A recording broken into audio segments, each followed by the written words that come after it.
digitally, it's 7 o'clock. We begin. This is the, what is it? May 24th, April 24th.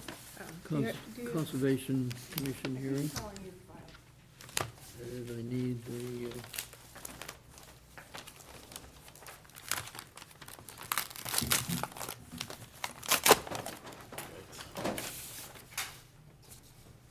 There you go, right there.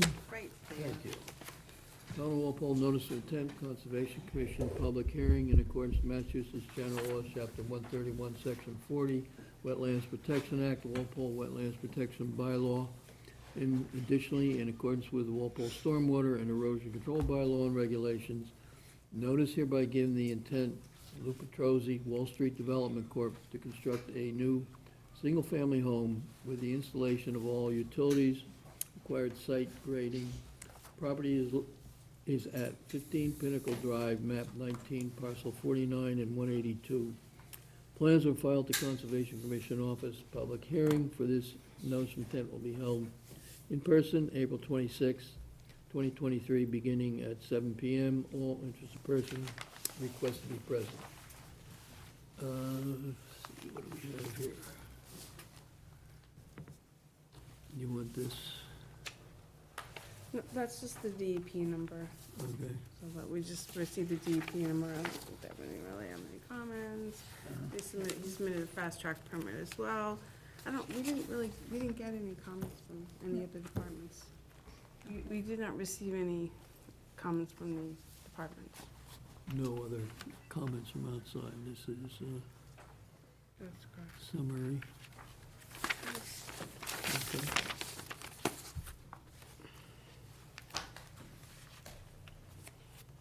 This is for North Street. Okay, representing the applicant? Thank you, Mr. Chairman. Paul McManus from Ecotech, representing Wall Street. I don't know if you'd like me to put this plan on the board somewhere closer, or... Why don't you move it up here? So Paul, when you're talking to the commission, if you could just grab one of the microphones so that it gets recorded out into the atmosphere. All right, I'll try to do both.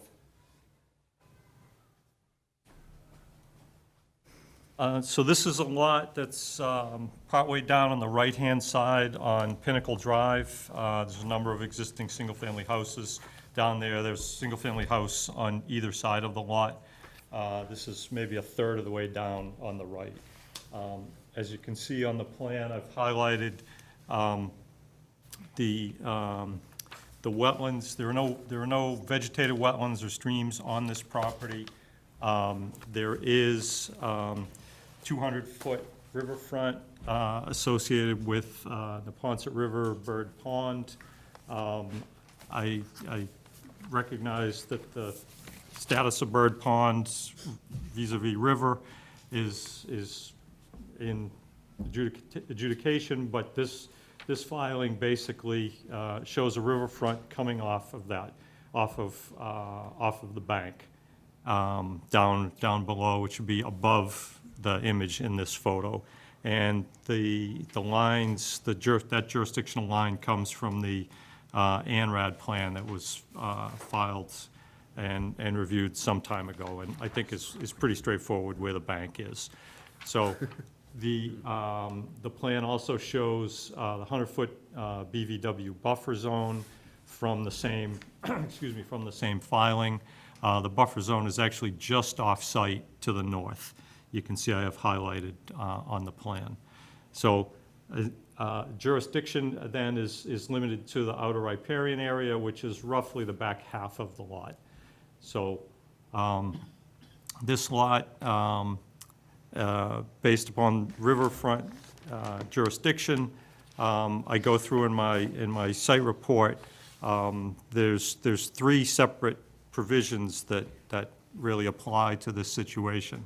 The first is what I refer to as a pre-rivers lot, a lot that was created prior to the 1996 passage of the Rivers Act.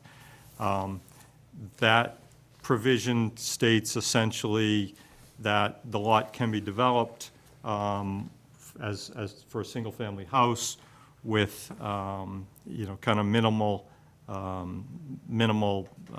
development on the lot, you know, within reasonably feasible for the use. The second is degraded riverfront provision, which I provided some documentation. There's some photos in there. In my opinion, this area is a degraded riverfront. And thirdly, I have an aerial photo in there with the property line overlaid. The lot was part of the historic mill complex for the Bird Mill. So in my view, each of those provisions on its own would allow the proposed development. What is proposed is a single-family house.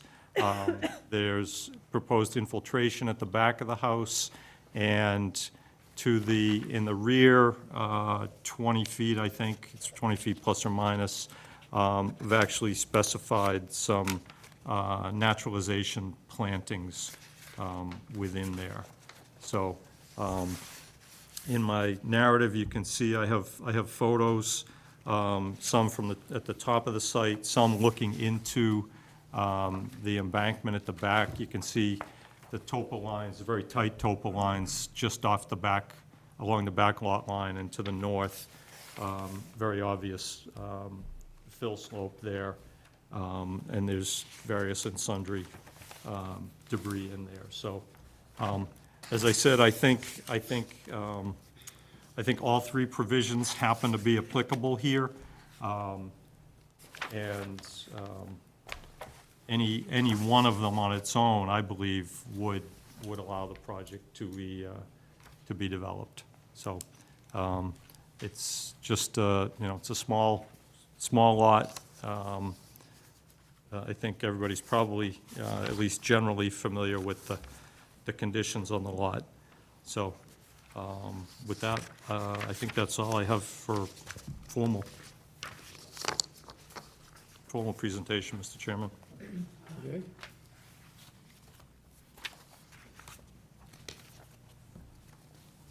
Okay, Landis? So, well, first of all, the notice of intent was submitted, and the signature of the applicant was Lou Petrosi, I assume representing Wall Street Development, but there was no documentation that he's the owner of the lot. I'm sorry, no documentation? No documentation that he's the owner of the lot. So the commission, to go forward on this notice, needs documentation that he's the owner of the lot. All right, I'm not, That's number one. Also, so the Conservation Commission has always asserted that Bird Pond on the Neponset River has a riverfront area, and the Office of Dispute Resolution and Appeals actually issued an opinion on that and supported both DEP's and the commission's assertion that it is a river with a riverfront area. The Neponset River is a river from beginning to end and has a riverfront area. So so I maybe I'm mistaken about that status, but at any rate, the okay. plan Well, shows. let me get through my points and then, yeah. So that's two, that the commission has always said it's a river, has a riverfront area. And we're treating it that way. Third, going to the issues that you just brought up, it's been the commission's opinion that the lots under appeal, which this is one of them, which this lot was included, does not have a historic mill complex exemption. So that's the position of the commission, that there is no historic mill complex exemption. I understand it's under appeal, but that's the position of the commission. Then as far as the Pre-River Protection Act lot, so I reviewed your plan, and on your plan you reference a book and page number for the lot, and if you go to that, it goes to the 2004 subdivision plan. So there was a 1989 subdivision plan, of which lot 24 was a lot. But then after that, this lot was reconfigured as 24A. And the elongated pieces that encompass, so it has the square footage for a buildable lot was included. It's a different lot than the 1989 lot. So I don't think it has that status.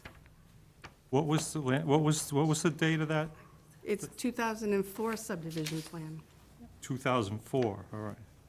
It's the reference on your plan.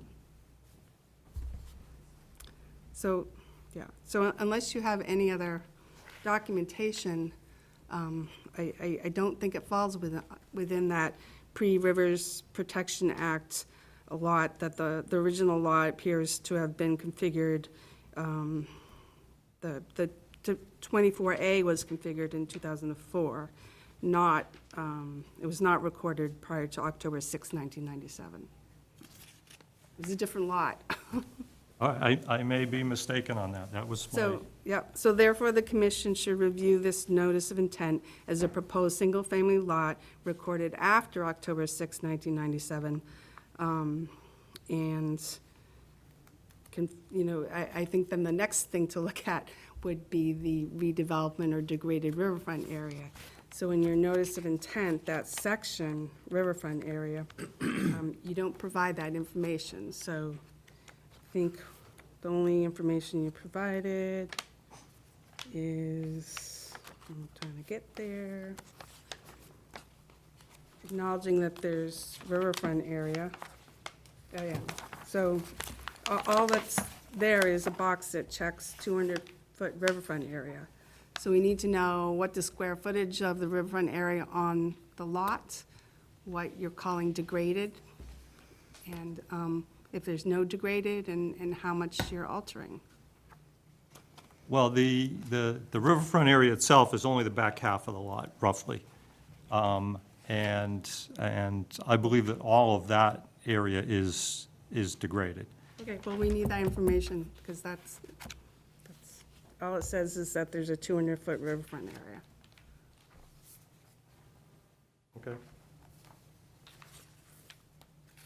So you have to meet the standards for a lot recorded after October 6, 1997. Well, no, because if it's degraded, then the degraded under 1058.5 basically begins, notwithstanding the above. So the 1058.4 is, I believe, what you're referring to, those provisions, but under the degraded provisions, those provisions basically say notwithstanding 1058.4, which is the percentages and the 5,000 square feet and all I that. suggest that you provide the commission with that information, because the information you provided was all sorts of other things. So I'm sorry?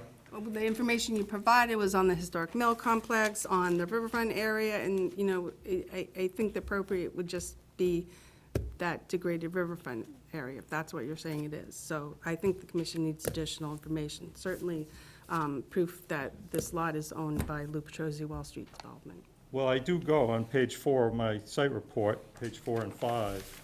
I have the degraded riverfront provisions, by definition, and then there's a series of standards under that provision, which I go through, and I'm happy to run through them quickly now if you'd like, which is basically,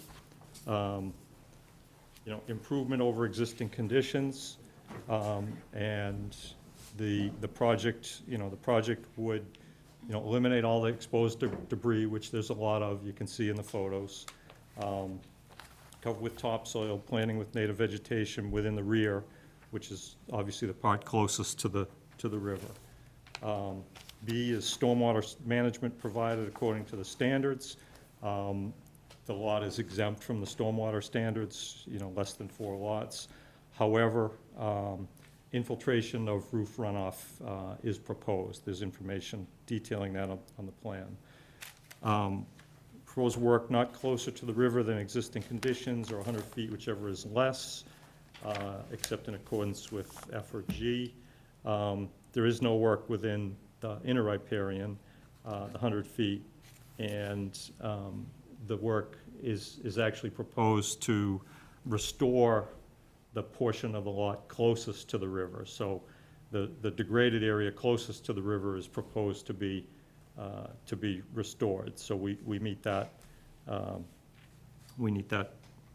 standard. Where did I lost D? D is proposed work, including expansion of existing structures, shall be located outside the riverfront or toward the riverfront area boundary and away from the river. And that's really what's proposed. You know, the house is to the front, and proposing to renaturalize the area in the back. E, proposed work shall not exceed the amount of degraded area, and then there's exceptions to that, but it does not exceed the amount of degraded area. So you have the amounts there somewhere? I didn't see them. I'm sorry? I understand you're taking out of the regulations the requirements, but you don't connect it to any square footage of what you're talking about, I don't have a number, but it's basically, it's all of it. which is, I don't have that number.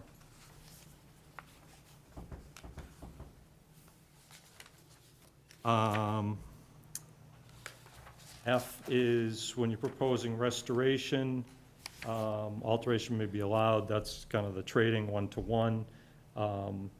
That's not proposed here. G is other mitigation. That's the 2-to-1 factor. You know, other mitigation elsewhere of a different kind. That's not applicable here.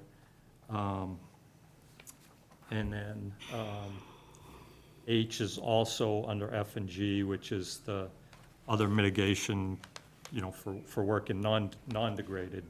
Again, that's not proposed here. but E is proposed here. Oh, what? E is proposed here? So the area proposed work shall not exceed the amount of degraded area provided that the proposed work may alter up to 10% if the degraded area is less than 10% of the riverfront area, according to blah, blah, blah, blah. Does Right, that so- apply? So the work is not proposed to exceed the amount of degraded area. Okay, well, can we have some numbers so we know what is there? Why, how it doesn't exceed the 10%? Okay, I mean, well, I can go and get the engineer to calculate it, but it's basically the limits of the lot behind that 200-foot line, So you're saying all of the riverfront area on the lot is degraded, yes, even though it has some soil and vegetation? yes. You'll recall, we went through that same question on Burns Ave. That was a historic dump. Right, but the question that was asked at the time was, and the assertion by your consultant was that the presence of woody vegetation there precluded the degraded designation, and DEP disagreed with that. So I think Because it was a the point. historic dump. Well, anyways, Well, it's up to the it was- commission. Those it are my was- comments. I think we need a little more information before you can render a decision. Okay. Did you have any more comments regarding Landis? No, I mean, we can provide that number. Okay. But it's, again, it's the area behind the line. So what you're saying is that area that parallels the riverfront, that long finger, is all degraded? Is that what you're saying? Well, there's no work proposed on the finger. This is the riverfront area, so the whole riverfront area on the lot, they're On the lot. saying is So degraded. included all of that? All that finger that goes down whatever length it is? Right, 500 that feet or long whatever. finger is, you know, all, I think it's all, I would have to verify, but for the portion where work is proposed, it's clearly all degraded, in my opinion. Okay. Are you saying that there's more to this lot that isn't included on this plan? I'm sorry. Are you saying that there's more to this lot that isn't included on this? Well, no, the plan, if you go up or down, I forget, on the plan, it has a smaller scale, because on the portion that's shown on the screen, you can see that little leg off to the left there. Sure. That goes for a couple hundred feet, I think, for whatever reason. But it's really not, it's certainly not part of what, So- yeah, there you go. So this is what we're looking at? I'm just trying to make it clear for people in the audience. This is what we're seeing here as the lot That's correct. proposed. And then That's this the- is the that's the- continuation. I'm sorry, I interrupted. And this is the continuation of the lot, correct? Yes, that is, for whatever reason they drew it that way, that is part of the parcel. But the work area is just the rectangle where your cursor is now.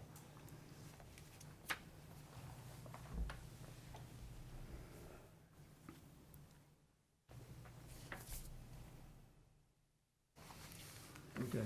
Bailey? No questions. Doug? The proposed house's sewer connection is lower than the sewer line in the street, so it's pumped up to the street? Is that, am I reading that correctly? I'd have to look at it, I'm not sure, I can, Well, what, if it was a pumped system, what kind of protection do they have for alerting the owner if there's a breach of some sort? well, the pumps, the E1 pump is the standard that's used, and it's very, it's very common in my experience that it is used. And, it's a small self-contained thing that sits in the basement and is, like I said, is used very regularly. I'm wondering if there's some settling in the pipes, disconnect with the pump, pumping out sewage into the wetlands. Oh, I'm sorry, I suppose you would have that same risk that one would have if you had some sort of odd break in a gravity line. You would end up with the same scenario. Yeah. I suppose it's possible, at that point where it comes out of the house, you're 200, well, I guess from the BVW, I'm just eyeballing, you're roughly 150 feet,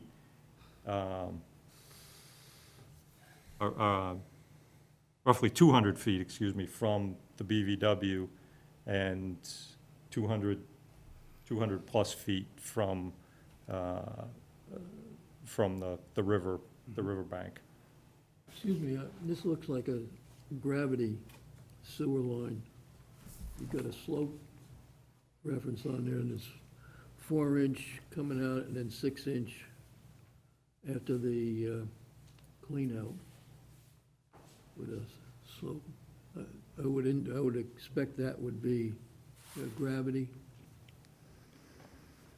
Yeah, I think that's right, I wasn't, Do on you- the plan in front of me, because it does define the pitch on that, so that would Do you, definitely indicate. did you see gravity. something, Doug, that indicates that it's pumped?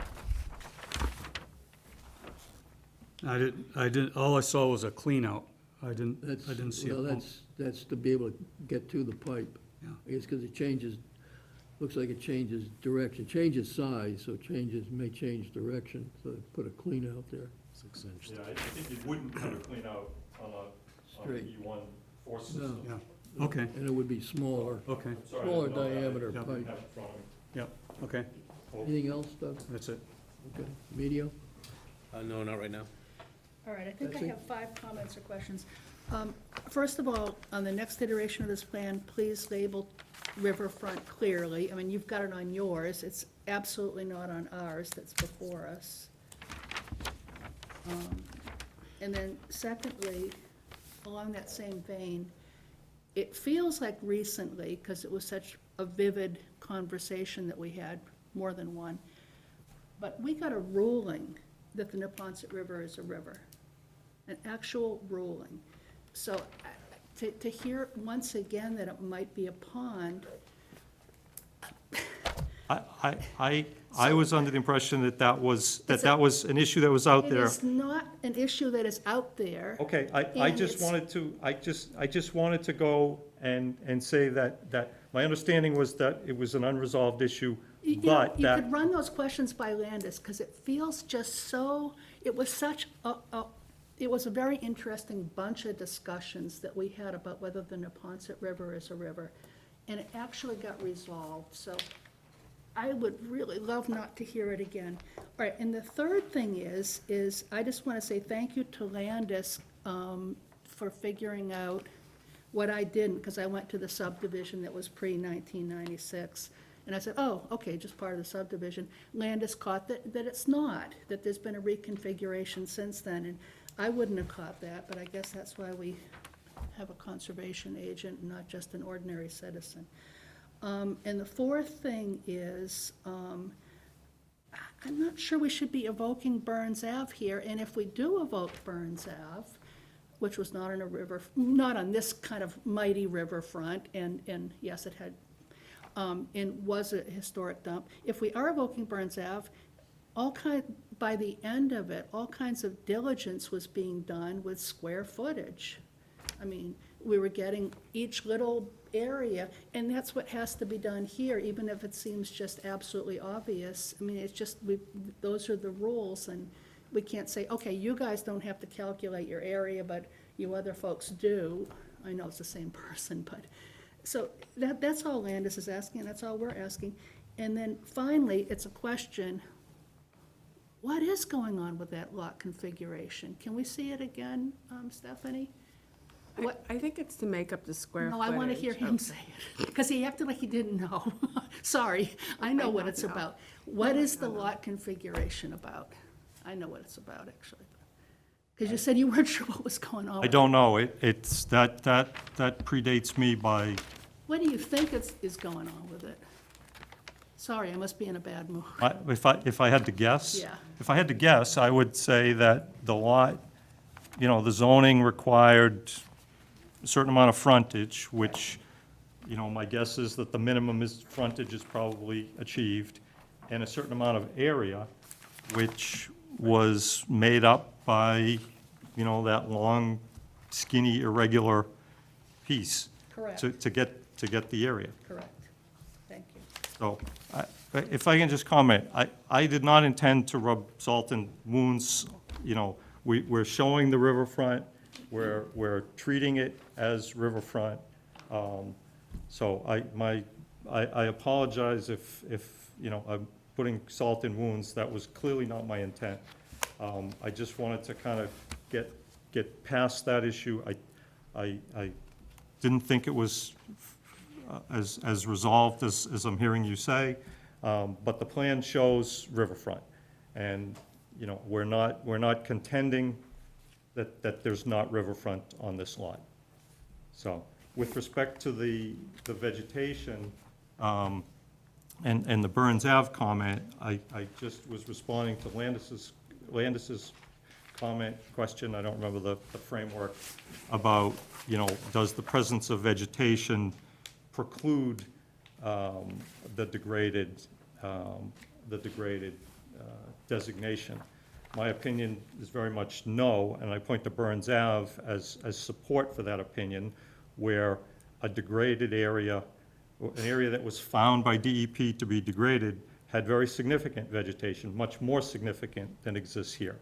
So, and then in Actually, we're going terms through of, that right now with the bird clock tower. So it is a sensitive issue in a town like Walpole that's loaded with degraded mill areas. And so, I mean, we just have to be fair with everybody. I mean, we're going through degraded stuff with the bird clock tower. By the way, I bet Landis was holding this up. It says pond here.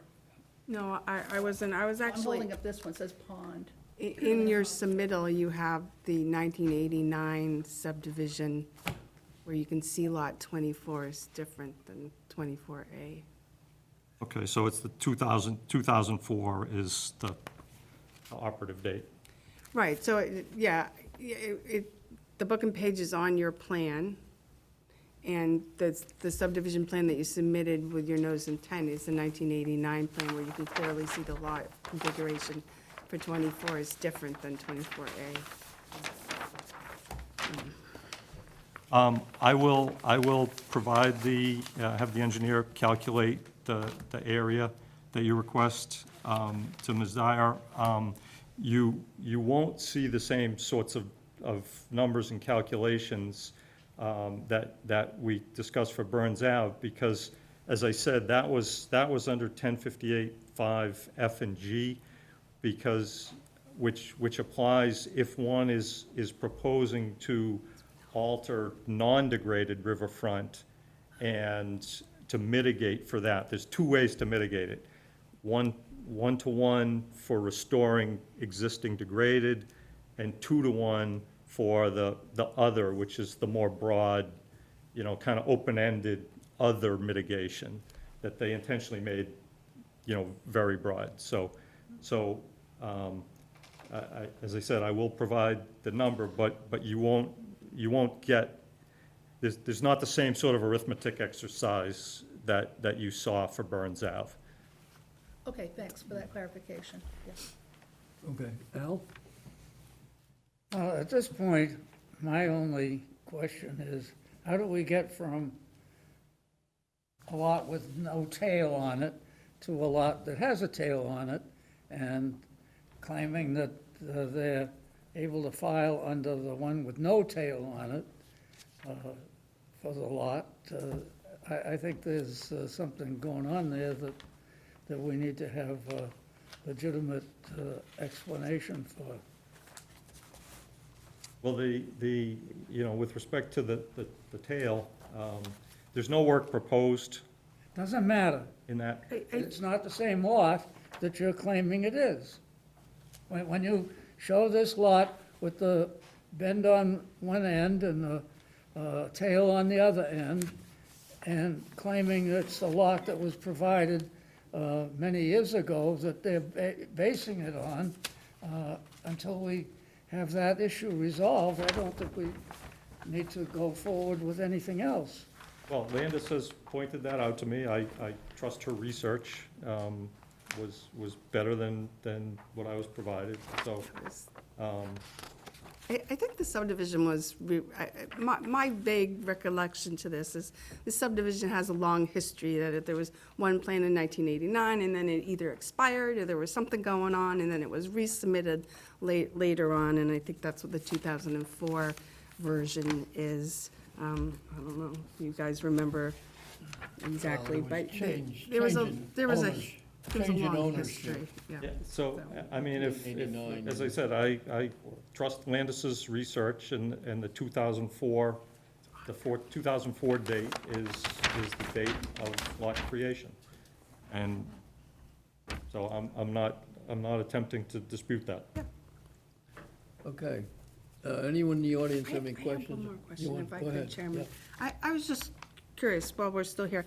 So you have the erosion control, and then there's a portion of the back lot where you're not going to be doing anything? That area. I'm not talking about the tail. I actually realized it tonight, I should have pointed out. That area, that back 20 foot of the rectangle, thank you, is proposed to be topsoil and plantings. I list a set of shrubs to pick from. So you're going to take out the degraded material, the material that's causing it to be degraded, and put clean fill and? Well, I don't know that you can take it all out, because it's, you'd have a monstrous cut. But what's enough for- proposed is to smooth it off and put a minimum of 6 inches of topsoil and then native plantings. Okay, then you should show that too. I'm sure that 200. There is I mean, we can put it on the, Well, on this plan, you have the erosion control, which we call the limit of work, but there's. right, it's what I was not. gonna say is the erosion control,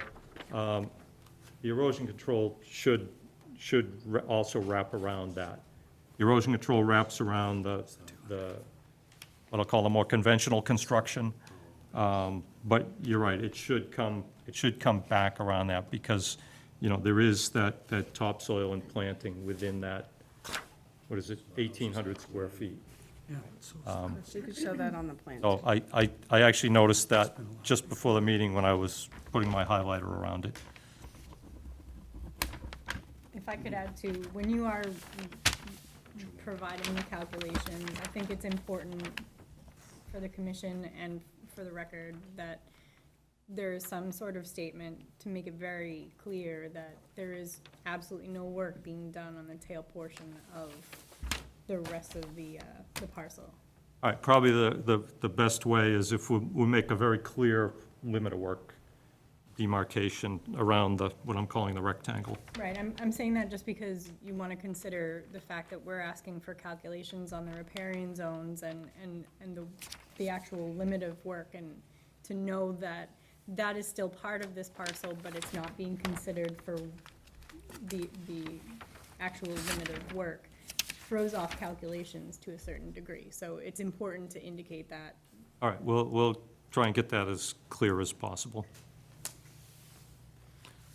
Anyone in the audience have any questions or comments, please identify yourself for the record. Preston Thompson, I live on Wait a Pinnacle minute, just get up to the Yeah. microphone, please. Drive. Preston Thompson, I live on Pinnacle Drive. I just am asking, we got a notice in the mail the other day that Pinnacle is planned to be paved in May of this year, and that there's a 5-year moratorium on all work on a newly paved street. I just don't know if that has any bearing on this development. Do you have any, I know typically, as Mr. Thompson said, typically there's a moratorium on cutting, you know, for some number of years on cutting new pavement. looks like the sewer So, stub is inside your property line. I don't know about the water line. That would be, looks like that's probably outside the roadway. Well, that may prevent him from, when they start the project, but it wouldn't prevent the commission from issuing a decision. Right. So, I Something think you the wanna- stubs go past the curb, Yeah. but that's something something, you may want to. Something worth For your verifying. own benefit.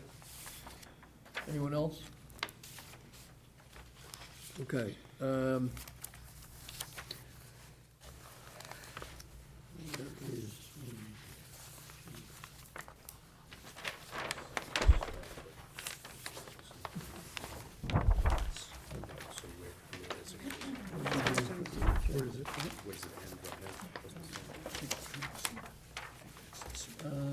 I understand that you said the stuff.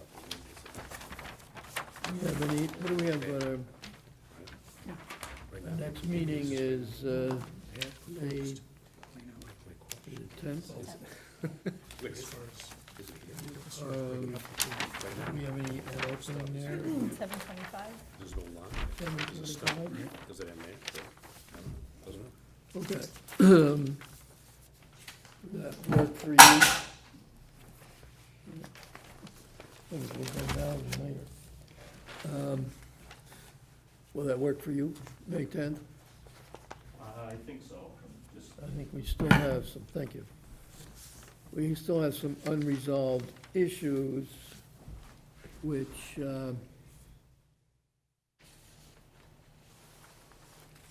May 10, you said, Mr. Chairman? yes, 7:25. Great, thank you. There may still be some unresolved issues here, so we just have to see how that, if there's any new information on those issues or not, and how your calculations come up.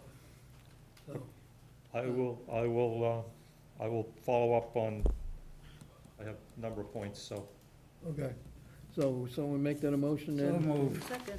We got it, all in favor? Aye. So, Thank you. May 10th, 7:25.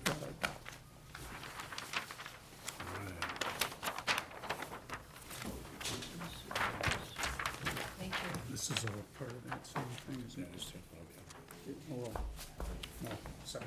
That's the- The commission members, the next plan's just a small stapled packet. It's not a full set of plans. Which we've got. Yeah, they should be in the pile that was with your folder.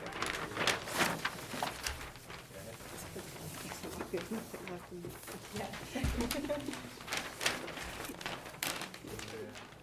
What's that? This is Pinnacle. Thank you. Oh, you wanna keep it? Oh, okay, thank you. You wanna-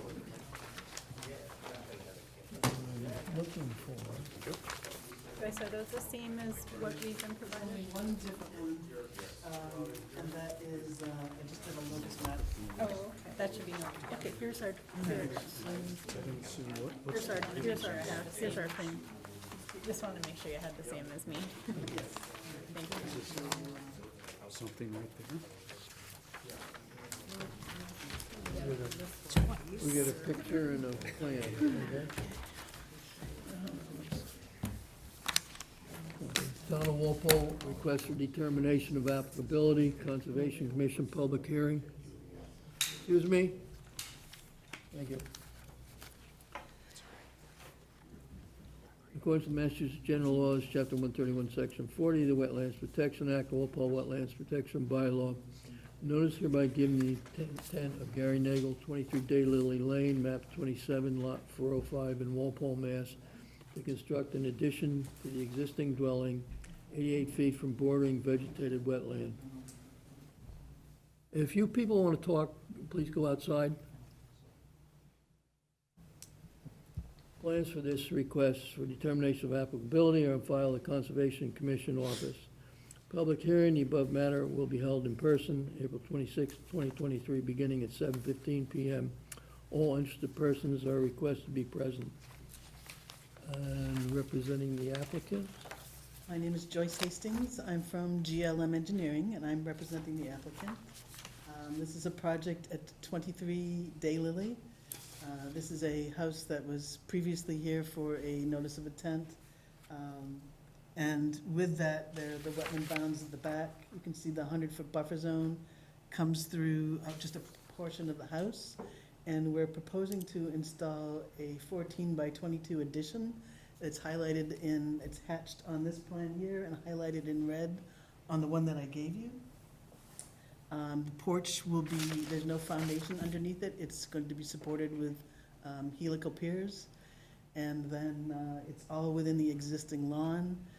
I showed the locust map to you just to show you that the lawn, the yard is surrounded by fence, and that this will be adjacent to the existing deck in the lawn. We had to keep it out of the sewer easement, so the sewer easement's between the house and the wetlands. And that's really all we're here for. This is a request for determination of applicability. There are 2 AC units that are in the area of this addition that will be removed to the side of the house, over to where the chimney is. Just behind the chimney. Landis? So, I think you answered one of my questions, so there's gonna be no regrading or changes, because it's gonna be on helicals. Yep. And will they have to still drive a truck down there to put the helicals in? There will be a machine that drives it in. It might be a small, lost my mind, a small Bobcat. Okay, But there will be something that that screws the piers in. right, and that would probably just go Go down beside the along the house, okay, so any tracks or disturbances should just be cleaned up, or, Yes, they have their lawn kept very nicely, so it will be all finished, and seeded when they're finished. right. So this is an existing lot within Wisteria 2 subdivision? Yes. And it has no alteration plaques to the rear indicating the Yeah, see the 25 two foot? bounds Yeah. at the rear corner? So it's well marked, besides the easement too. I don't have any other questions. Bailey? No questions. No questions. Miguel? Also, Betsy? No questions, I just want to make it clear that when they're building this, that they make sure that the odds and ends of trash don't get blown into the wetland area. In other words, run a clean site. Yes. Okay? Anyone in the audience have any questions or comments? Please identify yourself for the record. Okay, hearing none. Someone make a motion to close the hearing? So moved. Second. All in favor? I Great. And recommend a -3. -3, okay. We'll make that a motion. So moved. Second. All in favor? Aye. Opposed? 600. Thank you very much. Okay. Thank you. Good night. Um,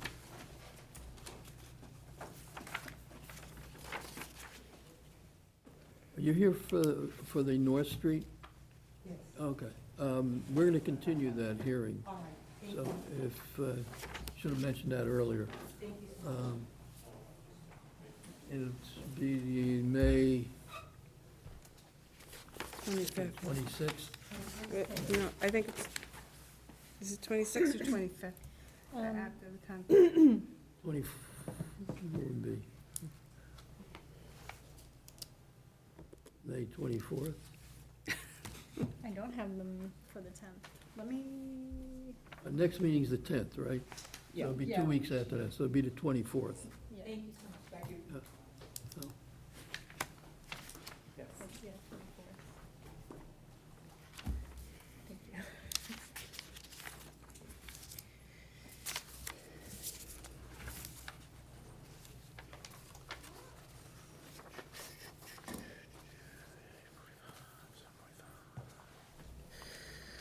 okay.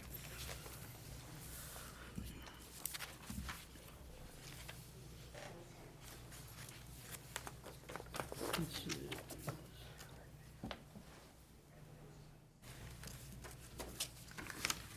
John Walpole, abbreviated notice of resource area delineation, Conservation Commission public hearing. According to Massachusetts General Laws, Chapter 131, Section 40, the Wetlands Protection Act, Walpole Wetlands Protection Bylaw. Notice is hereby given the intent of Norfolk County Engineering Department to confirm the wetland resource boundaries, Norfolk County Agricultural High School, 400 Main Street, map 13, lots 166, 167, 168, 169, map 18, lots 1 and 2, in Walpole, Mass.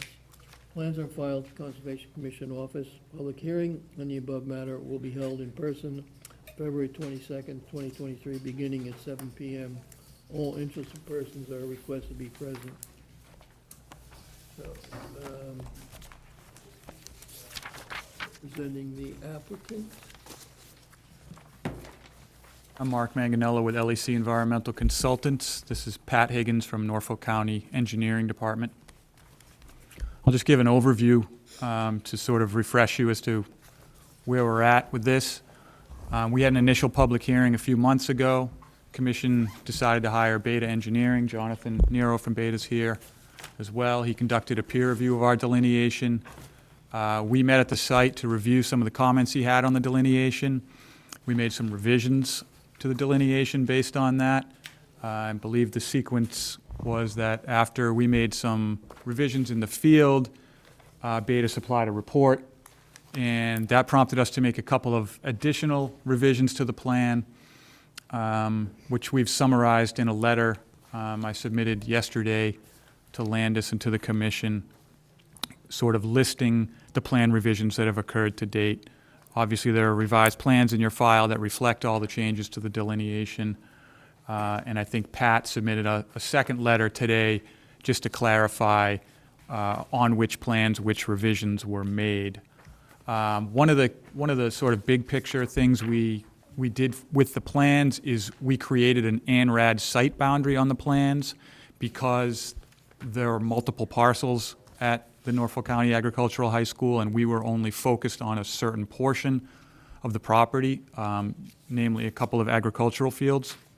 So we created a site boundary for the purposes of this ANRAD, with the intent of communicating to you all, and hopefully the ORAD will be able to communicate that all resource areas and buffer zones associated with the area we're focused on have been resolved. There are other resource areas on the property, but they're beyond this ANRAD site boundary. So I think, without speaking for Jonathan, I think we're in agreement with the wetland boundaries. I think we're in agreement with the ANRAD site boundary, with the classification and characterization of the resource areas out there. And really, tonight, we're at the point where, assuming the commission doesn't have any further questions, that we'd like to discuss conditions in the ORAD that will sort of tie up the loose ends that I just referred to. So with that, I will turn it over to you. If you'd like us to go through the changes that were made to the plans, I'd be happy to do that as well. So I think the last time they were on our agenda, you were given the paper. Someone brought it with them or not? Yep. And I don't think you got copies of the LAC, but Mark just pretty much summarized what it was. So, you know, I think that we should have Jonathan Nero, who's here from Beta, who put together the Beta report, just kind of go through the steps that occurred with a peer reviewer to review the site, and come to the conclusion of the resource areas that were delineated out there. Yeah, I'll preface with the ANRAD was filed with a plan to review the resource areas on the plan. So that's what the peer review proposal went out to do, and that's what the ANRAD was submitted to do. So a shift now with approving an ANRAD boundary site area is different from what initially the ANRAD was submitted for. So I think we were just I trying to think it makes clarify it more than, sense to, what we usually do is we list all the resource areas that have been approved on the ANRAD, and yep. in a cover letter, you know, sometimes make reference to other resource areas that weren't approved under this ANRAD, just so it's clear what, because the ANRAD, the ORAD is good for 3 years, so we want to make sure what resource areas are approved under the ORAD for 3 years, and if there's others out there, then they can be reviewed at a later time. Agreed, yep. I think our only intent was to avoid ambiguous language that might confuse matters if there's future permitting. That's never happened in my experience. I'll let Jonathan come up and kind of explain the review of the plan on the resource areas and how Beta conducted it, so that it might be clearer. Thank you. John Nero, wetland scientist with Beta Group. So without being exhaustive, you folks have our letter, but I just want to run through the process quickly to summarize how the peer review was conducted. So we performed our initial site visit in March. It was actually a nice March day, one of those early spring days, no snow cover on the ground.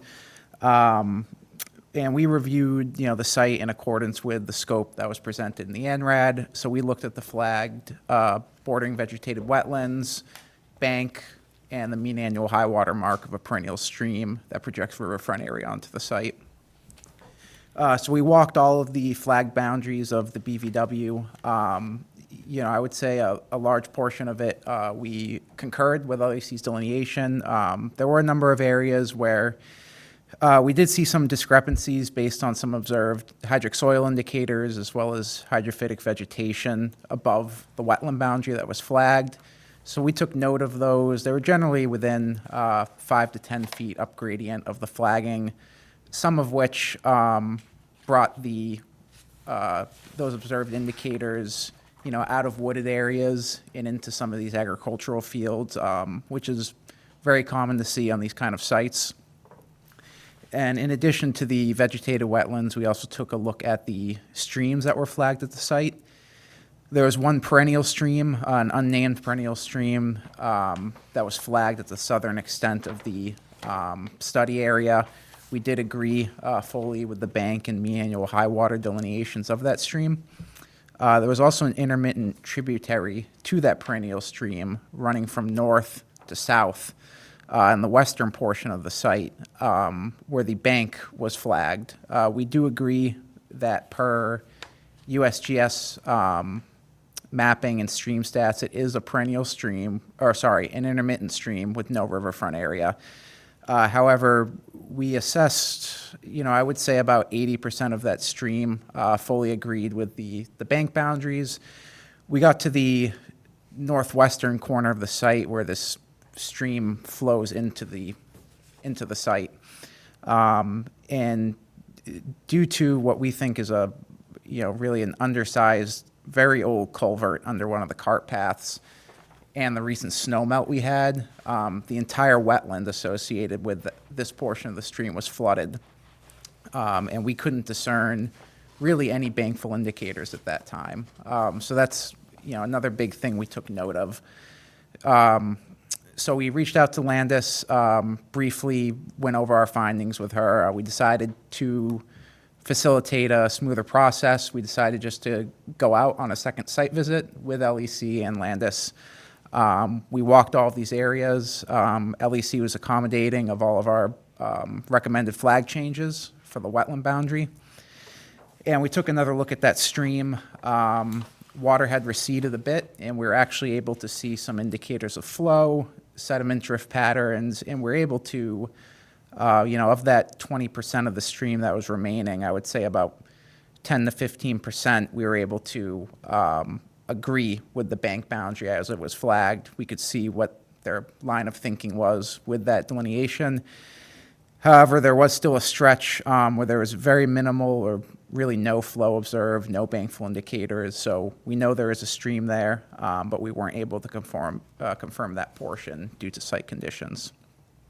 So after all that, and then a few comments we had on the plans, including noting that one of the ponds is mapped as a potential vernal pool on Mass GIS.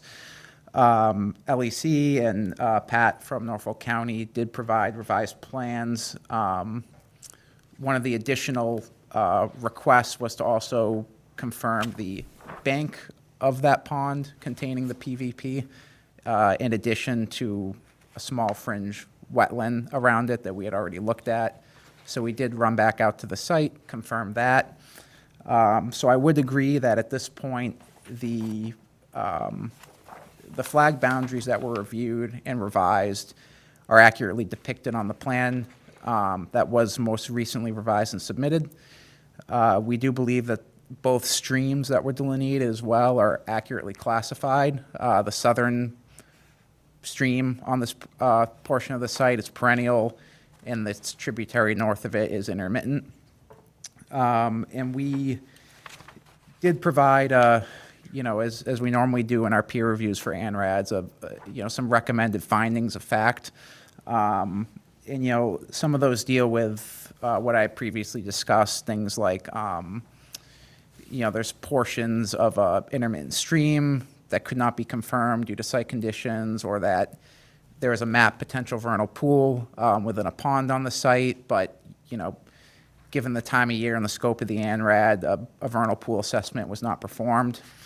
And then the other was what Mark had brought up with the finding about other resource areas potentially being at the site. So I would say that, the demarcation of that ANRAD site did clear things up in terms of what was really being considered the site. The one kind of reservation I have, and obviously this is the commission's decision on how to proceed, but when we reviewed this ANRAD, scoped it and reviewed it and did our field work, we did it in accordance with the scope that was submitted and presented. So we reviewed the flagged boundaries. We did not scour all of the upland or all of the what's being indicated as upland to the east and north of all these wetlands on the other side of the fields.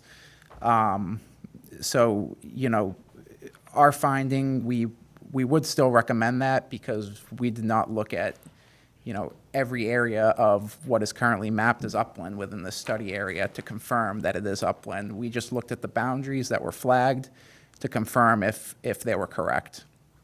So I think the finding that we had recommended and that Landis was discussing as well is appropriate, just to say that, yes, we know and are able to lock in, these flagged boundaries under an ORAD. However, every inch of the study area was not assessed. The scope of the ORAD was just to review what was flagged. And I'm happy to take any questions folks may have. Okay. Landis, anything you want to add?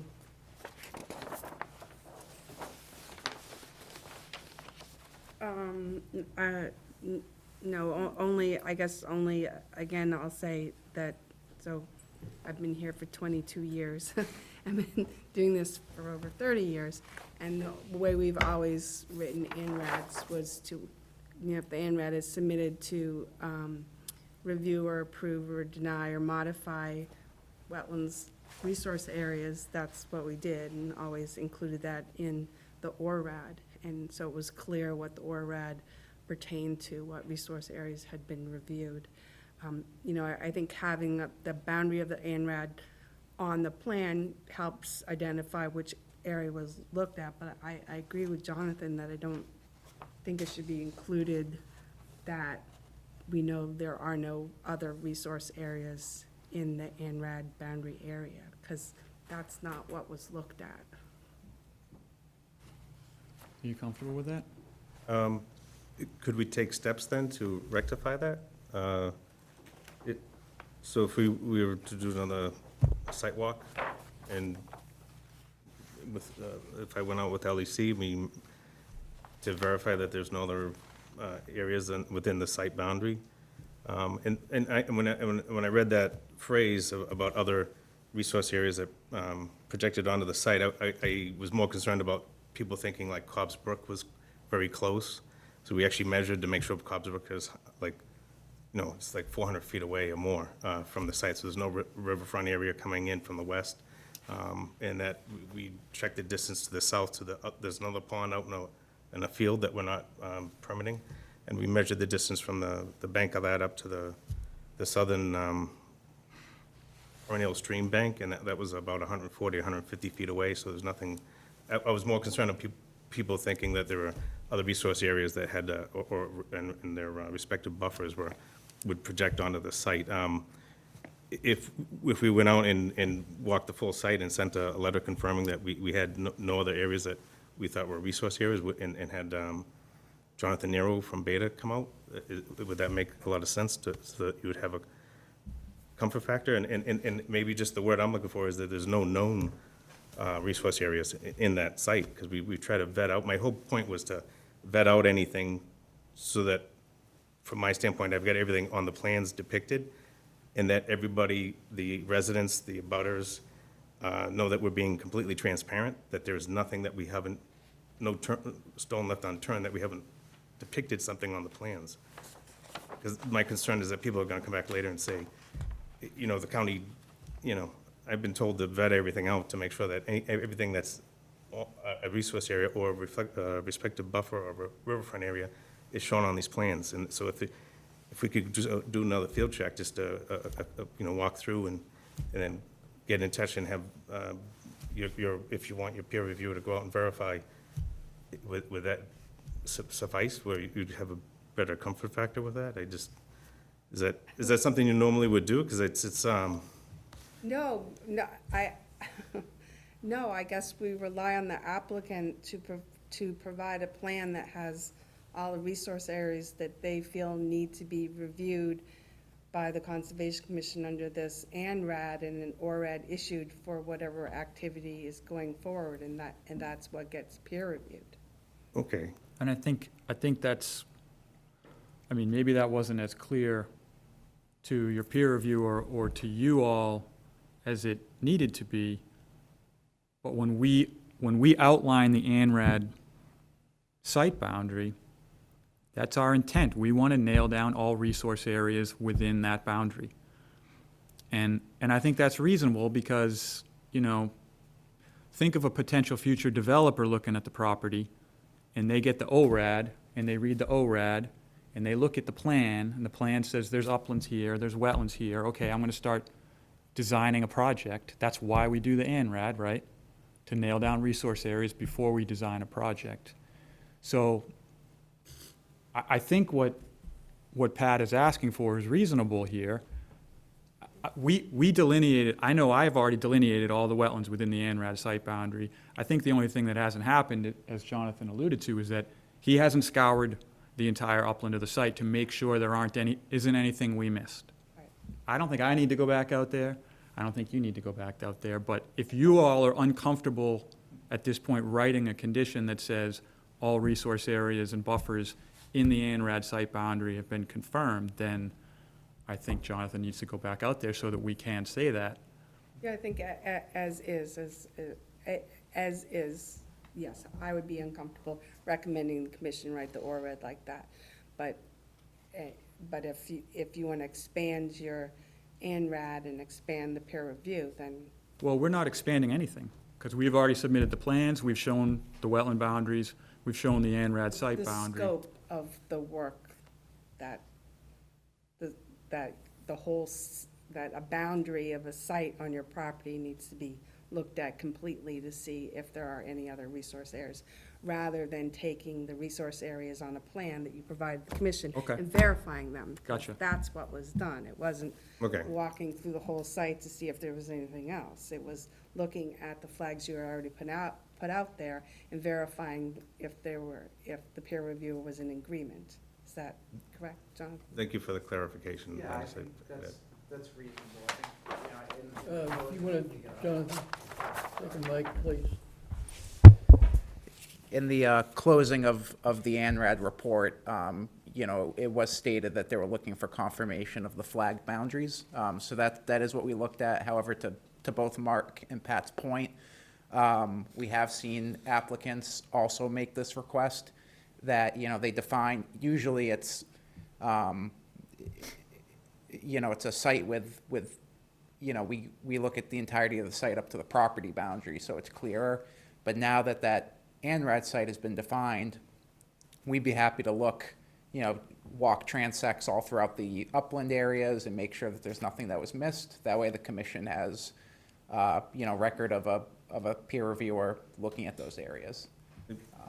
I would just add that, you know, we would need to provide an amendment to our scope to include this extra site visit. But if the applicant and the commission are amenable to that, we'd be happy to do it. And if I can just add, we updated the cover sheet. So if you notice on the cover sheet, the shape before, on the old plans was just a rectangular area. It's always been kind of like hatched in, meaning this is where the site was. So when we defined the boundary of the ANRAD, we actually scaled it down so you can see it's, and hatched it in so that it's more clear on what we thought, you know, we were going for. So it's, you know, it's up to the whole northeast corner of the property, I guess is the way to say it, up in this area. So I guess it goes all the way to along the, and we did correct the street names that you pointed out in the previous meeting. So basically from here over, you know, in this entire area. That was the intent of adding these, so. But in defining it on the plan with the hatching. Could I request 2 minutes just to speak Go ahead, with my client alone? yeah, go ahead.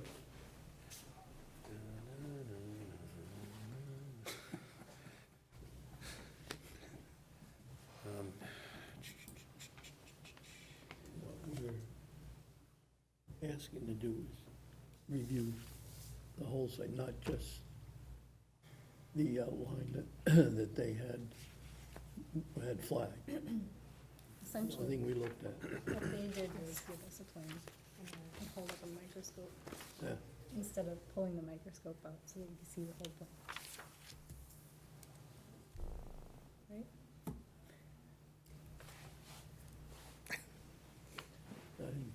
clarify the issue.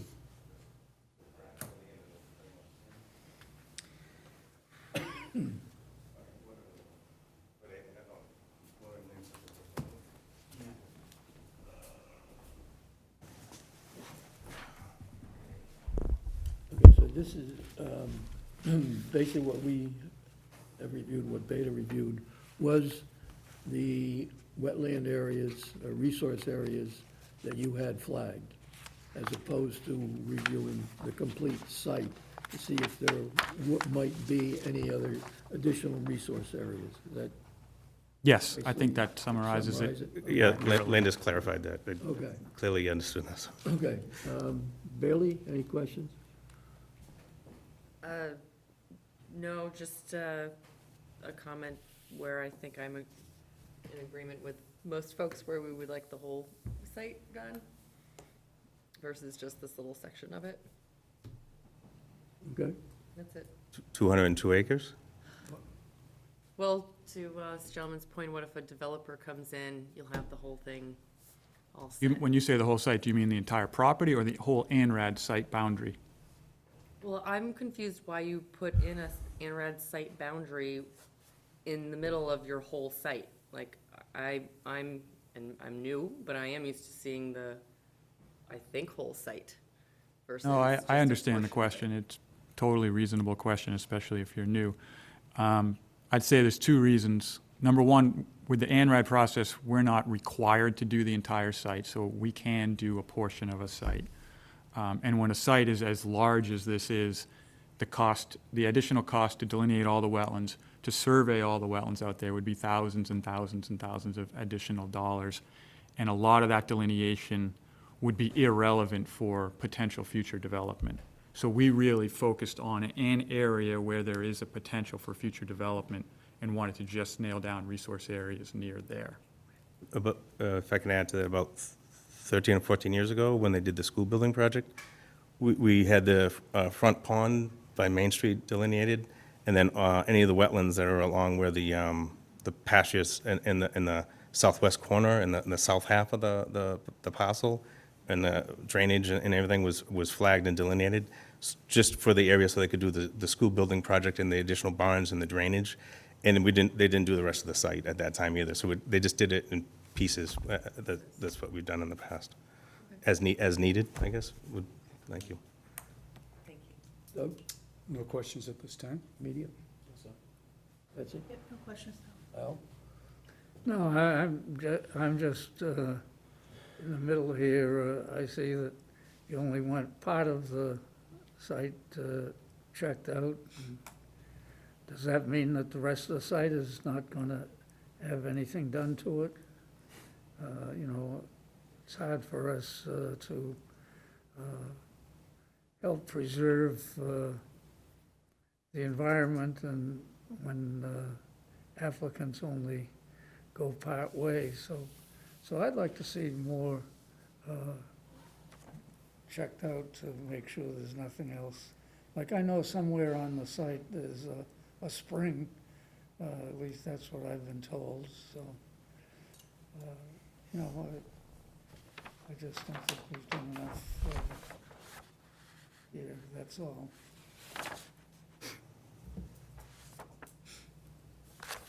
Okay, just to, again, to clarify, what we're looking at is what you show here as the limit of the ANRAD site boundary, that area you have shaded on the map. And that, we're not looking at anything outside of that area. So if there's anything else, you'd have to review that at that time if there was any work done in that other area, the Yes. unshaded. Outside the ANRAD site boundary, any delineation or work would have to come before you. So what, all we're talking about is what's within the site boundary. And just to add, Mr. Chairman, that the resources that were flagged, reviewed by Beta, and the report that was written for April 12th are all the resource areas inside that boundary. Yes. Yes, so those have all been vetted, it's just to look to see if there's Anything else? anything else, and so that the ORAD would definitively say that that whole area was Right. reviewed, and these are the resource areas that exist, or buffer zones that are associated with the INRAD boundary, Yes. so that there's no question at all that there's, So you are amenable to a site visit, including Beta, that would review basically the rest of the boundary that is not marked on these plans that have already been reviewed. Yeah, I was going to suggest, for efficiency, perhaps we schedule it together and just comb the uplands. so first we would need a proposal from Beta, what the additional funds would be, and then receive. And there's, you know, I work in the public sector, so it takes a little time to get a requisition submitted and a I know. purchase order, so that there's a little bit of time involved usually when, once I get the proposal, I work as quickly as I can, but it's not a private developer. I don't have a checkbook, so I have to go through channels. Okay, And then we can work to set up a time. all right, so we need to, how soon can you get a proposal in? You send this to Landis, your proposal. Ideally, before the end of this week, get an amendment out. Okay. I'll get in tomorrow and, hopefully draft it up. It would just be an amendment to the existing Okay. scope. And you send that to, email that to Landis and then forward it to you. And I'll, on my end, as soon as I You- get it, I'll work as quickly Yeah. as I can to Okay, submit it. so what are we looking at time-wise to be able to do that? And then I assume scheduling a site visit, you're reasonably flexible time-wise? Okay. So should be looking at, we have next meeting is May 10th, the meeting following that is, would be May 24th.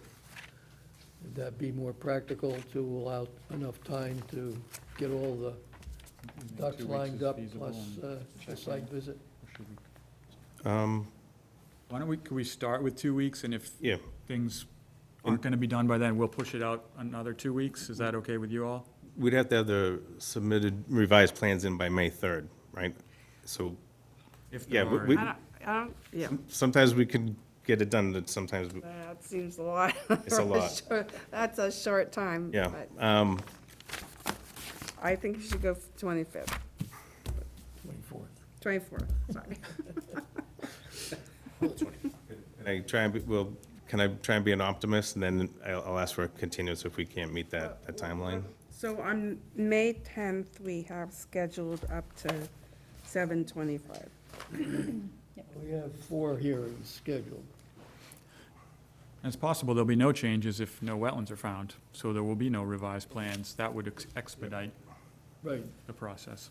And the other part, as I was speaking, and I don't mean to speak out of turn, but we have really tried to vet out that everything going to the west and the southwest and the south, there's nothing that's gonna, there's resource areas aren't gonna have any buffers that overlap onto the INRAD site within the site boundary. You're saying you Because it, believe at this point that there are no other resource areas? I'm saying that we've looked, like, where the NRAD site boundary is right now, we've looked to areas outside of that to make sure that the resource areas that are around there, that are on the site, are far enough away that their respective buffers or do not come onto within the site.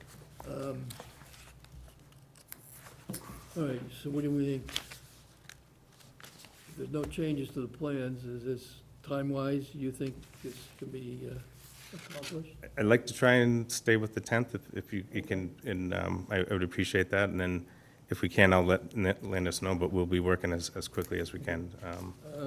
Yeah, if you want to, Chairman, put them on at 7:30. I mean, one reason we schedule so tight together, so if someone continues, we don't want to be sitting here for an hour. Yeah.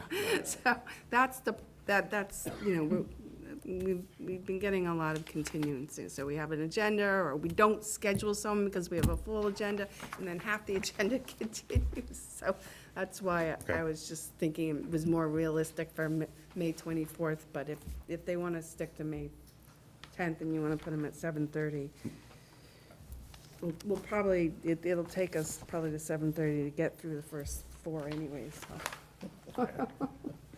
Yeah, It's fine. okay. All right, so we'll Is that- make is that a that okay? motion to continue this till 7:30 on May 10th. So moved. Second. All in favor? Aye. Good, thank you. Thank you all. Thank you. Thank you. Thanks, John. And once again, I want to say thank you to Landis, working with us. She's very patient and good at guiding us, because we need a little guidance at times. So, We agree with you. you better. That Landis is good to work with. Mark, your brother was my student, Jim. Oh, at Is he Wheaton? still- Yeah, is he still working with you? He is, yeah. No kidding. Tell him you saw Professor Dyer. Professor Dyer, okay. What did you teach? Biology. Biology, No, of he was course. definitely my student. Small world. They look very similar, right? There's some similarities. Yeah. Thank you all, see you all soon. Okay, Thank thank you. Great night. Okay.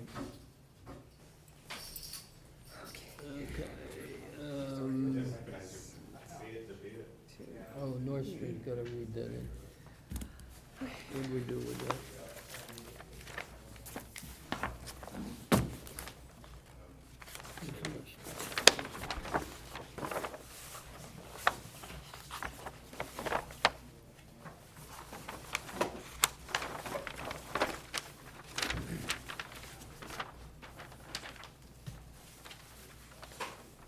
Thank you.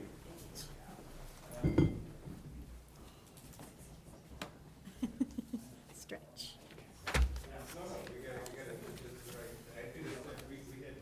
Town of Walpole notice of 10 Conservation Commission public hearing in accordance with Massachusetts General Laws, Chapter 131, Section 40 of the Wetlands Protection Act, Walpole Wetlands Protection Bylaw.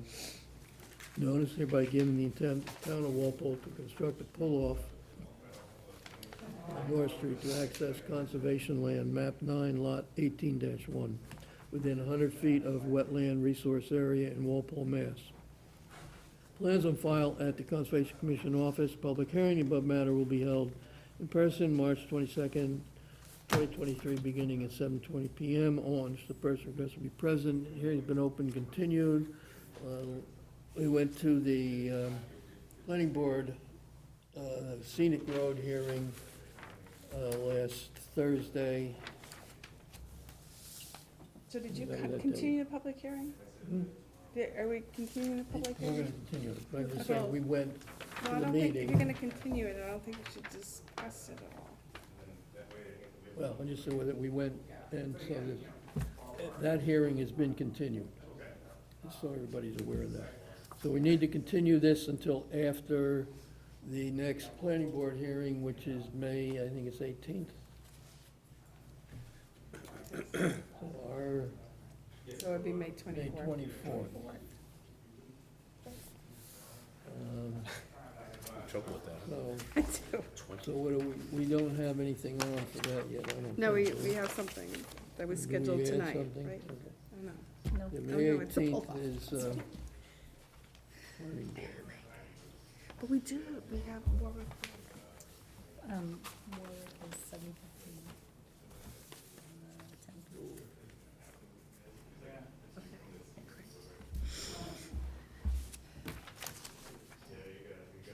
So what time's available? 7. 7? I thought we had something else on. No, We didn't move something there? Okay. No, I can- Okay, so 7 o'clock on Do you want to do, do 24th. you want to do 7:01, just to be safe? yes. For Yes. some reason, I thought, Yes.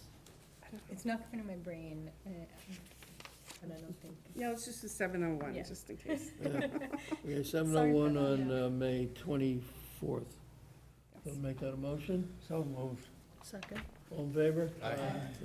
600, okay. Okay, So, so now if you want to talk about the North Street project, out of the public hearing process. You can, Right, but so just- that, there was a number of questions that came up at planning board hearing, which doesn't really change anything, because we're still in a scenic road hearing situation. But it's suggested that we move the pull-off to the opposite side of the street. If you have, anybody else have this plan? Yeah, we have it. You need another one? That one down there? You guys need it? I don't have one. If you look, Right here, it's 100 feet away from the street. if you look at the opposite side of the street, just before, actually just north of where Fisher Street comes in, which would be where it says Plan View on North Street. Fisher Street comes in there. There's a utility pole. And you go up north, there's another utility pole. That road, North Street actually widens out. It is, for whatever reason, that is wide. So that's been suggested as a pull-off area, Sure. which would mean that we need to get to that spot from Adams Farm, which would mean crossing the brook. We would address that separately as a separate hearing. So this would revise the pull-off area to just a trailhead, which would probably be about, say, 10 feet wide. We would go in level with the road for, say, 5 feet, 10 feet, whatever, and then we need to provide a ramp of some sort down to the ground level. There's about 4 feet difference in elevation between the ground level and North Street. So that would be, that would be the revision to this drawing, which would move so all it would be is the pullout area. We would not be dealing with the trail from Adams Farm, because we have to cross the brook. And there's a little wet area just north of the brook. So we probably need a boardwalk there of maybe 100 feet, including getting over the brook. Jack, who owns that land? We would keep that within the right-of-way Okay. of the road. North Street's a 50-foot right-of-way, so we'd keep that within that area. New England Forestry is the abutter. Okay. So, that's the thought. Anybody have any? Yeah, the very first time I ever visited the site, I pulled into that pull-off and I said, oh, I guess this is where we're gonna have it. And then the next time, I pulled into the pull-off, and the next time, every time I visit, every time I drive by, I go, there's where I would park. And actually, there's nothing that says it can't be a place to park.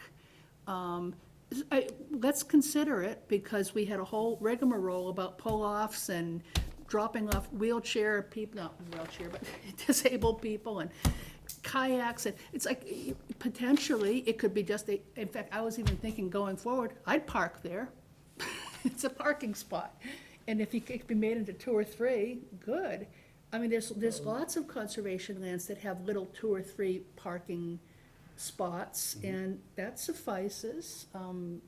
You don't get 10 people going to one.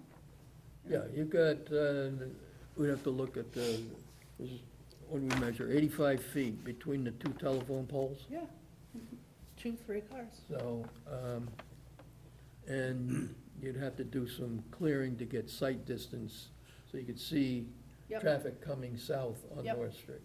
Like what was done on South Street recently, now we have a little 2-car pull-off parking area to access 2 really nice trails on South Street.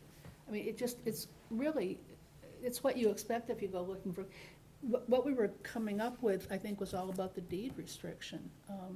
So, Well, I yeah. kinda love the idea. Yeah, well, that was for a purpose, so we would not have parking Yeah, on that, so. yeah, um, yeah. So this was the thought. Anybody else? Bailey, any questions, comments? Nope. Doug? Yeah, this was a suggestion I made at our last meeting. I've also pulled off on that same existing Yeah. pull-off on the other side of the street. I think that's a good way to do it.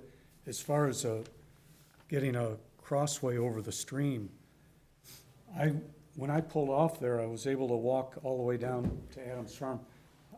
Perhaps I was on New England Forestry property, but there was like a trail that took me back to the Adams Farm. From here, from that area you're talking about, to get to, you've got to walk along North Street to get over you got to get over the stream. But instead of walking along North Street, I was able to cut in through Once you get past the brook. So, Was right, it so dry or something? this pull-off, this pull-off is almost to North Street, is not where the pump station is.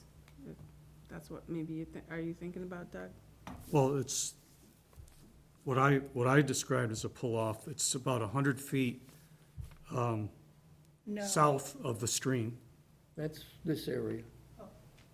Yeah, it's about, instead of, So it's another, to that, Right, yeah. between the, all right, there's a it telephone must have been pole at the dry. stream. Must have been dry. I mean, Because it's very wet now. this, so for everyone to use it year-round, You you could often not need a walk through it right You need a now. boardwalk. So, so we need, but that we'll look at as a separate, we're not gonna make that, include that as part of this hearing. That will be a separate, separate hearing. and the other comment I'd have, and this was reinforced on Earth Day when a group of us did some cleanup on the other side of the Willett Pond.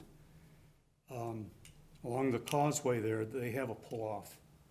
There's a pull-off right next to the causeway. And we picked up a tremendous amount of trash and litter. And actually, while we were cleaning up, I think we were into the third hour of cleaning up the crew there. One of the neighbors came out and said, people pull off in that pull-off area over there and they just chuck this stuff out their car window. They're not driving by, they stop and roll down their window and throw it off right where the pull-off is. They do it both ways, So- Doug, Yeah, but both ways. But if we do a pull-off, would we be able to get a town maintained trash barrel put in there?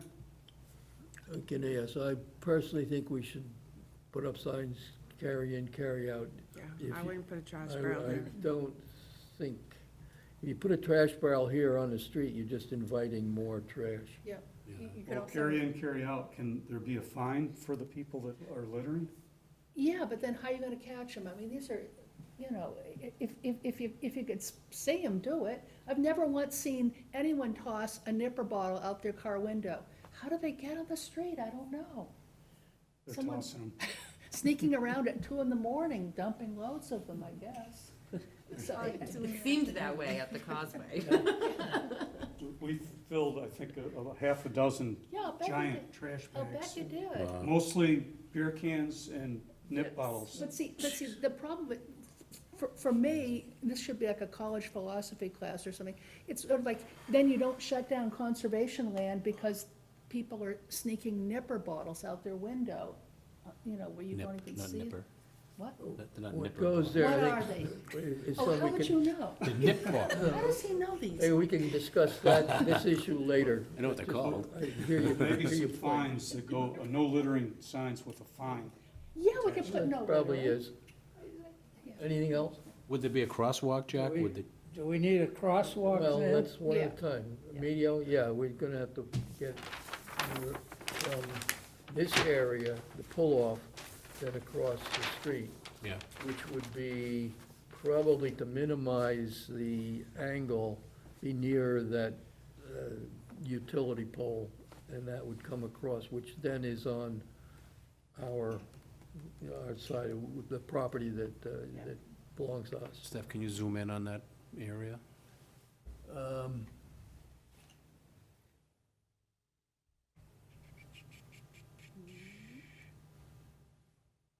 So the pull-off you're talking about would be right around where North Street comes into Fisher, right Yeah, there? just north of where North Street comes into, Right. where, actually Fisher comes into Yeah, North right, Street. that Fish- near yeah, It is right. North Street. If you drive down the road, you see it for sure. Oh, well, there it is. Goes slightly up. It is kind of wide right It is. there. It's almost And it really- directly you can park across from the house. But you gotta walk along, you gotta walk in, You're not walking that far. yeah.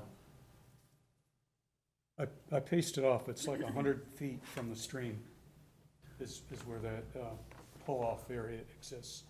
Yeah, we measured it from pole to pole, Between the 85 feet. 85 feet between the two poles, then there's another pole up by the stream. So that's another, probably,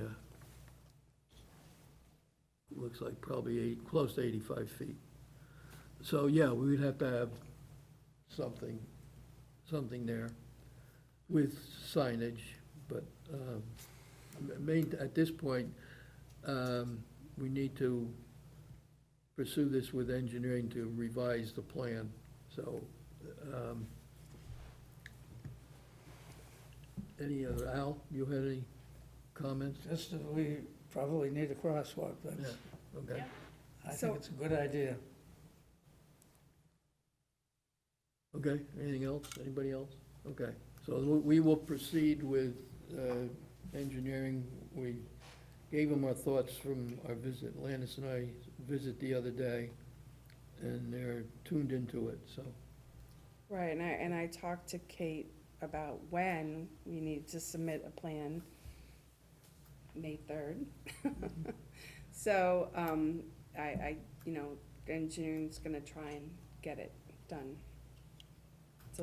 It's a bit of a crunch, but. And then, of course, the fire and police chief need to have a look at it ahead of time, probably, right?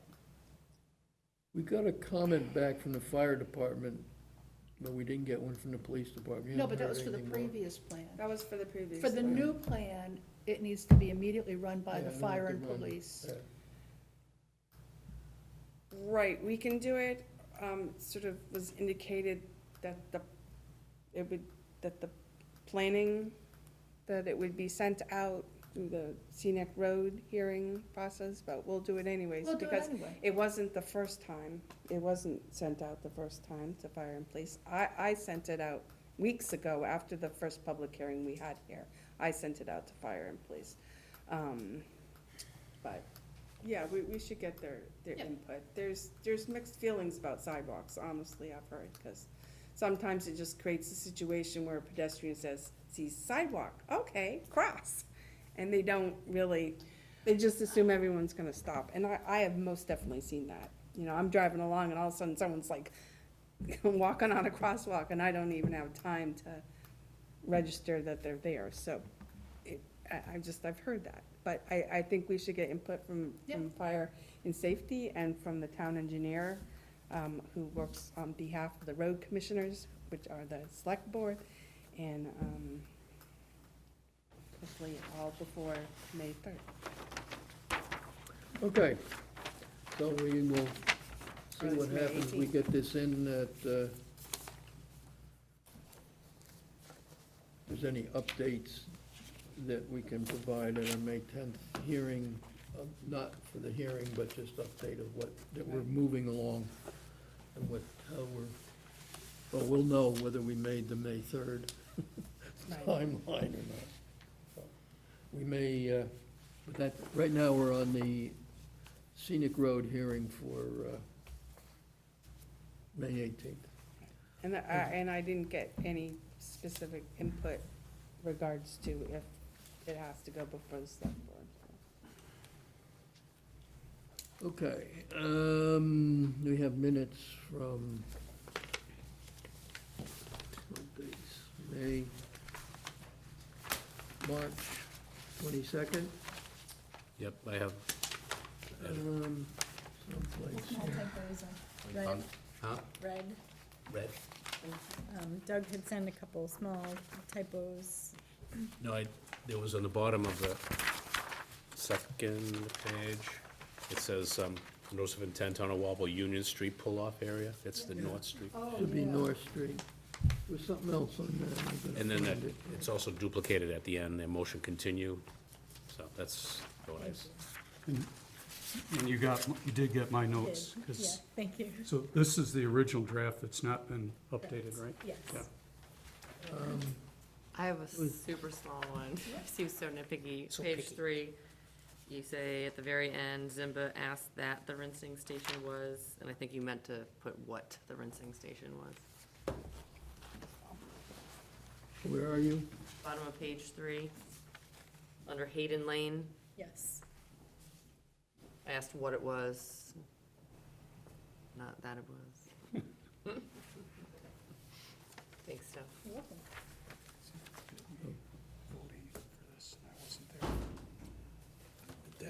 And on, You abstain.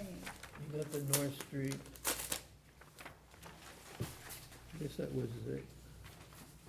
So we'll need a motion to approve the So, minutes for, someone make a motion for the March 22nd minutes? I'll move that You have a second? Well, this is with corrections. With that are- with corrections. corrections. That are in the, because I don't have all the notes that I submitted to you, but yeah, they were minor typos, Yes. nothing, minor, Yeah. yeah. nothing of substance. So who seconded it? I did. Medio? Oh, you I think I moved did. it, I second. Oh, fine. Okay. Whatever, either way. Okay, so all in favor? Aye. Aye. Two Abstain? abstentions. Abstentions. You weren't here? You weren't here. Doug wasn't. Doug wasn't Doug here. wasn't. Right, okay, so it's 302. 02. And on the April, whatever it is, Isn't it four? Isn't it four of us? 1, Four of us. 2, 3. Jack wasn't here. Oh, 1, 2, 1, 2, 3, 3, 4. 4. Yeah, 403. 402. 402. Thank you. Doug wasn't here. Bailey? Well, no, but look, Bailey, you, me, and Al, that's four. That's four. Hey, you've been at the number bottles. Apparently. We may need more of them, I Should we don't know. vote on that? Yikes. Counting each other? No, we're leaving somebody out, but we're not telling who it is. We need a math. Okay, what'd I do with this? April 12th hearing, minutes. Okay, on the first page, change Al's name to mine, opening meeting. And on page 3, at the bottom, you had made with NESS approval, that should be NEFF. Find that. Anybody have anything else? Okay, so we'll move those minutes. I'll move them. Second. All in favor? Aye. Those in favor, 600. Okay.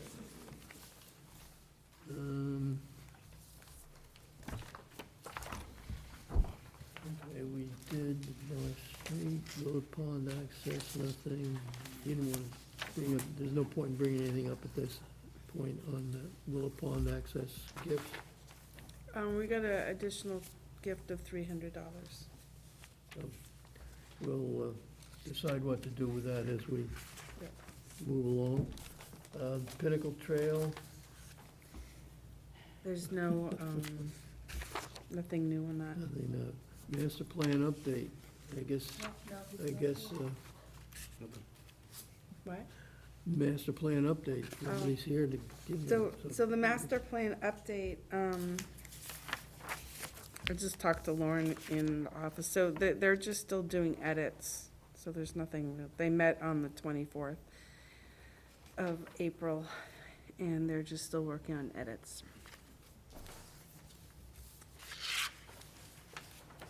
Okay.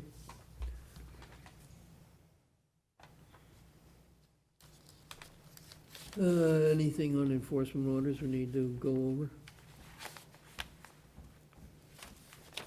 I was just recommending for Main Street, 1342, I had brought it up to Dan American about the plantings for that site, 1342 Main Street, and I haven't heard anything back from them, so I recommend that I send a letter to the owner with a deadline date for plantings and Yep. reference fining if it's not met.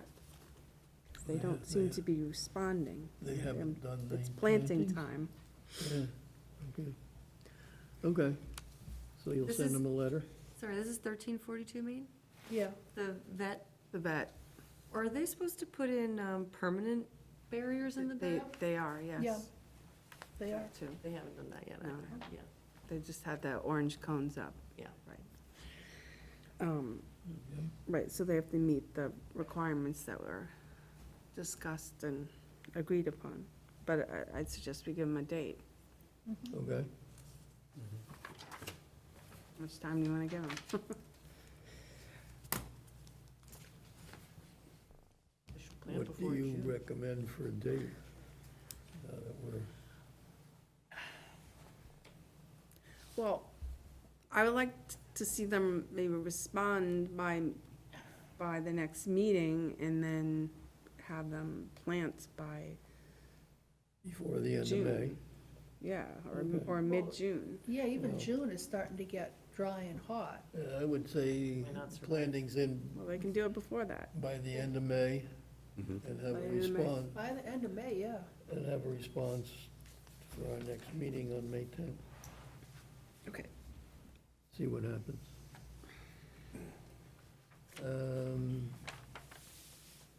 And if they are gonna put in a barrier, with which they do have to do, it almost, I mean, unless you're gonna go disrupt all your plannings to do that, you know, kinda has to be coordinated.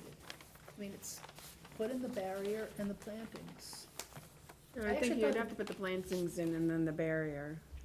Okay, as long as you're not digging stuff up to put the barrier in, or having your guys walk all over the plantings to do it. No, because it's river plantings, barrier, pavement. Okay, I've seen guys walk all over the place putting in a fence. So, yeah, I just mean, it's, Well, if I it's actually like- thought the barrier was gonna go in ages ago, but Yeah. it didn't. Yeah, I thought so too. Okay. Yeah, before snow season. Right, and they didn't, And signage. and they, right. There, I mean, there's still parking in that area, right? I mean, I drive by often and still see cars parked back there So I think it all In has, what area? in the rear of the building along where they're not supposed to be parking. Because when I've gone by there, I've seen cones, and the cones, they don't park beyond the cones. Yeah, this was as recently as last week, They were parking beyond the cones? like in the rear of the building along where the cones are. They can do that, they just can't go beyond the cones. Okay. They can park on the pavement, they just can't park on, beyond the pavement. Because, and wasn't she supposed to have an engineering plan for parking, and we had suggested Yeah. That's a signage and whole- all of that? Well, that's zoning, because she's not in compliance with zoning either. that's right. So it was our strong recommendation that she has actually theoretically plenty of parking. All you gotta do is delineate it, but then there was this thing about, well, they weren't zoned for enough parking or some such. I mean, to me, park along the side, park along the side, park here, park there, but, Oh, they Tetris themselves in, what? for sure. They're all Tetrised in on the sides. Okay, but all right, That's a zoning issue. zoning. Okay, so I'm gonna say again, It doesn't wanna, when you put in a barrier, the guys walk on both sides of it while they're doing it. I just think the barrier, which should have gone in before snow season, should go in too by the end of May. I agree that it should go in the same time. Yeah. I think. You right, dig it and all up, If you they put do the- the plantings and then they put the barrier and the guys who are putting the barriers and mess up all the plantings, well, I guess she has to pay more to do plantings. Right, It right, doesn't- but it should be, so- because I don't, But yeah, it should be done one right after the other. okay, so It that should done be the in your same time. letter. It should, Yep. it's, Yep, and it okay. all gets done by the end of May, and then we should be able to see that it's done. Yep.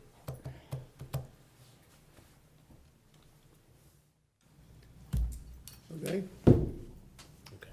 Anything else else on here? Okay, and I just noted with Clarkson Drive, that the commission agreed that mid-September was okay for their planting, but the knotweed should be monitored, so it does not spread, so.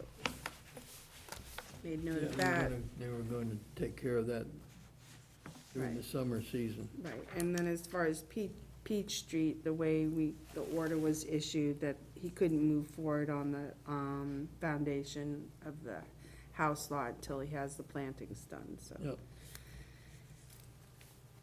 And I think that the property owners have to agree to that. Okay. There's nothing new on the appeal for Pinnacle Historic Mill Complex. That's still in adjudicatory hearing. And then under board comments, planning board did get a filing for site plan review of, from Kearsarge Walpole LLC, and that's for the solar fields.